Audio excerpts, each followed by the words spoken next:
We're at the trirsales plant, and this is our experimental cutter, not a production cutter. It's our internal experimental cutter where we test different products on the cutting machine in various angled bias cuts, various material, and we're using basically the same disc and bar. This is a 18-inch diameter cutting disc, the round blade, and it has the resilient mode. It's a cantilevered resilient edge that produces a deflection and results in the cutting force. There's no cylinders on this machine. There's no retract system on this machine. It's a straight set cord. The blade is recessed beyond the anvil about 2.5 millimeters, producing a cord length of about 2 7/8 inches long, and this is our basic testing position for cutting various products, and we're going to demonstrate this on various tire cord high tensile wire products.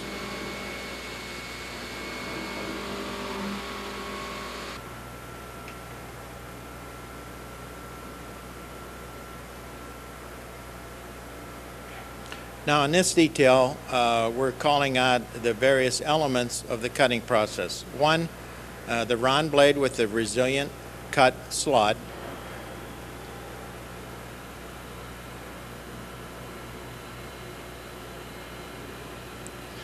That slot is producing a spring-like element in the round blade that generates very high forces for very little deflection. It's filled with a polyurethane polymer that prevents any fatiguing action at the root of the resilient slot. The next item that I want to point out is the burnishing action that we get from the overlap of the round blade with the side crown carbide. There's a 2 millimeter burnishing action that's occurring with the travel of the round blade to the side crown carbide. This burnishing action is produced by the carbide, which is about 73 Rockwell C equivalent, rubbing up against the tool steel round blade that's a 62 Rockwell C. The difference in hardness is producing the burnishing action that's maintaining an edge on the softer but yet hard steel blade. The last element that I want to point out is the side crown on the carbide. This is the carbide anvil, looking at it from above, and there is a protective edge there produced by the side crown that prevents the fighting of the two edges. The two edges are cooperating together in a parallel setup with high forces. These forces are unusually high compared to normal production plant applications. And we'll show you how we generate that force and how we measure that force.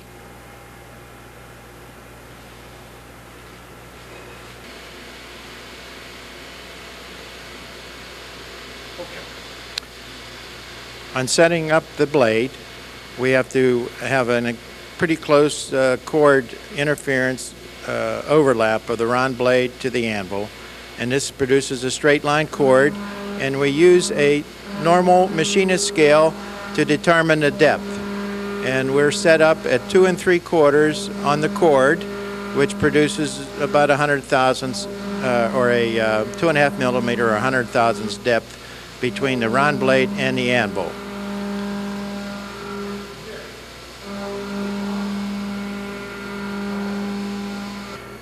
We're using a Fujifilm pressure scale. It's an accurate measurement of PSI, compressive load, between the two elements, one being the round blade and the second element being the carbide anvil. And we have a very thin contact to produce the interaction between the round and the carbide blade. And we're setting it right now for a 10,000ths interference. Once we come up and touch the anvil, then we continue and produce a 10,000ths deflection in the round resilient blade that's acting like a cantilevered spring.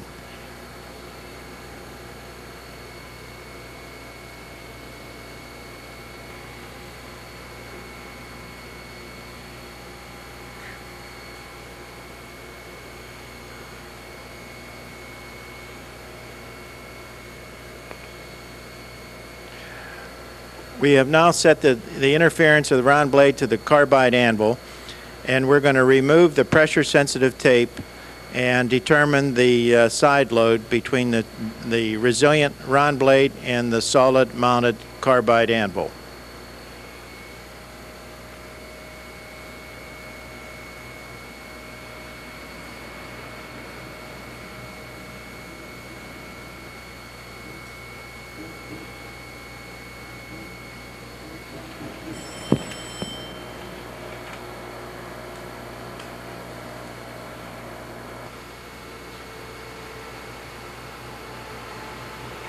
The pressure contact on the Fujifilm pre-scale film tape. What it is, it's precision bubbles that are built into the film that the bubbles actually explode at certain pressure ranges. This particular tape, Fujifilm pressure scale tape, is rated at 8,000 psi. So the line area is producing a force in pounds per square inch of 8,000 psi. Now we take that area and we convert it, and we're looking at an actual force between the round blade and the anvil of well over 9,000 actual force in pounds. And this is considerably higher than any cutting system now used in the tire industry. The reason we can use this extreme amount of cutting pressure is because of the side crown on the carbide and the round resilient blade, both acting together. And under these loads, we do not bite the two edges. We're just pressurizing the cut with all the insurance of the force to make sure we're cutting the wire cord.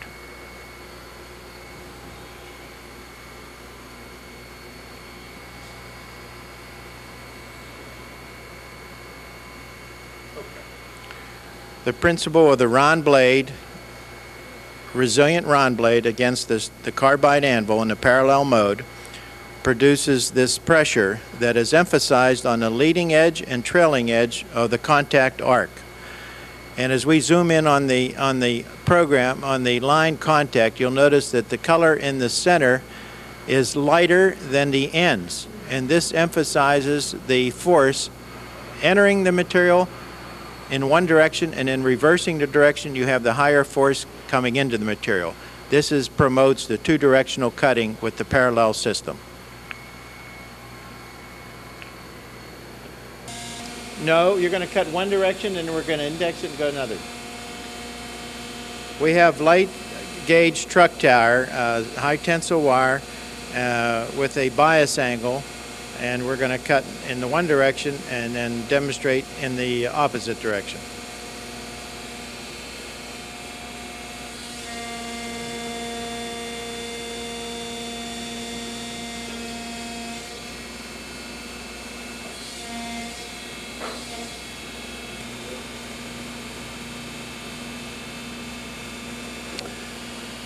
We've indexed the product for a 1-inch cut in the reverse direction of our previous cut. And the bias angle is measuring a very shallow 7-degree bias cut. Very difficult cut.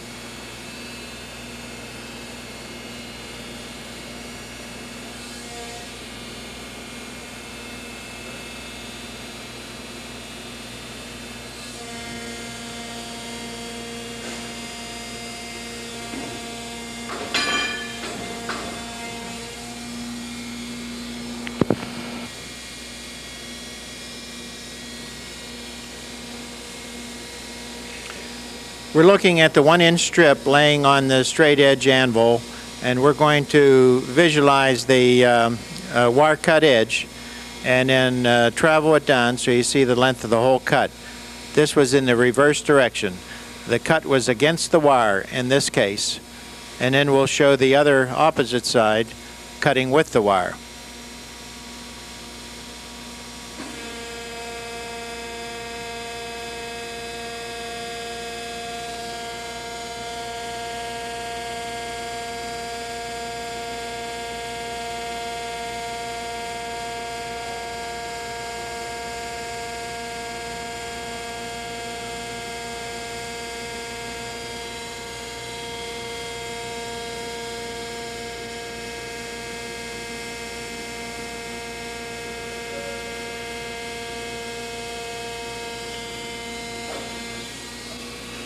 Now flip it and go back on the other edge, Rob.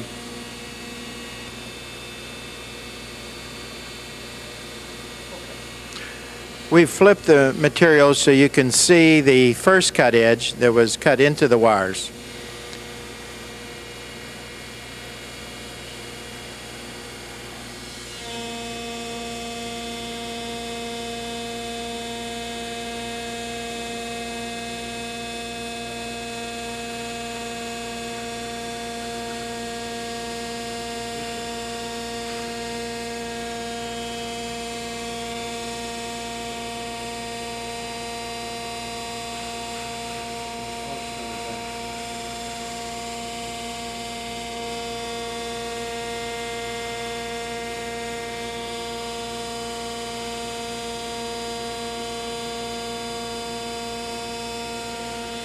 Now we're going to reverse direction and take you back to the beginning.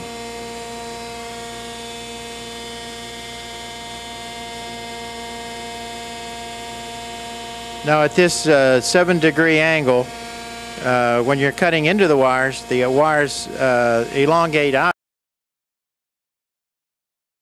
Submerged wire cut in one direction, and the other direction is also a very good cut, but you're cutting with the wire bias sticking out.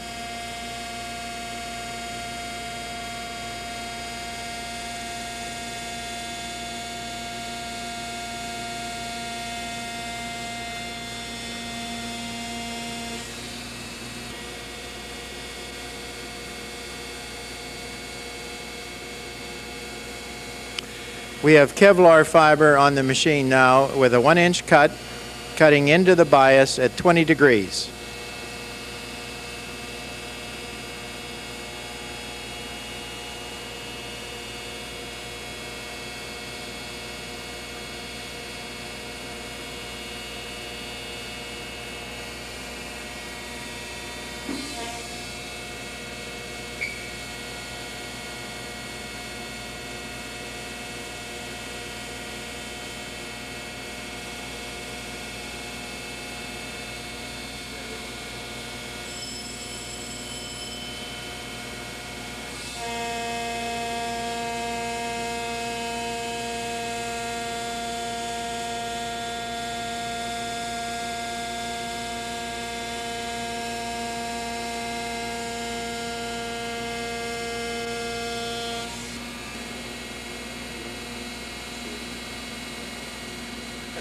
We index the Kevlar material for another 1-inch cut in the reverse direction, cutting against the bias.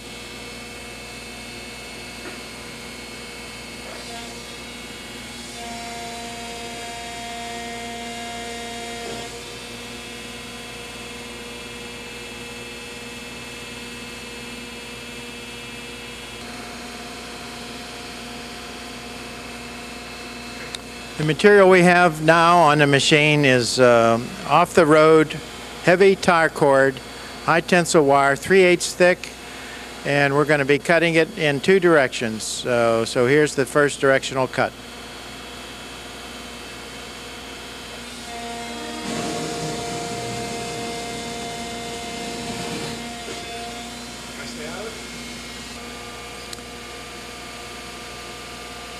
We're looking at the heavy 3/8 cord material. We're going to show you the cut quality down the length of the cut.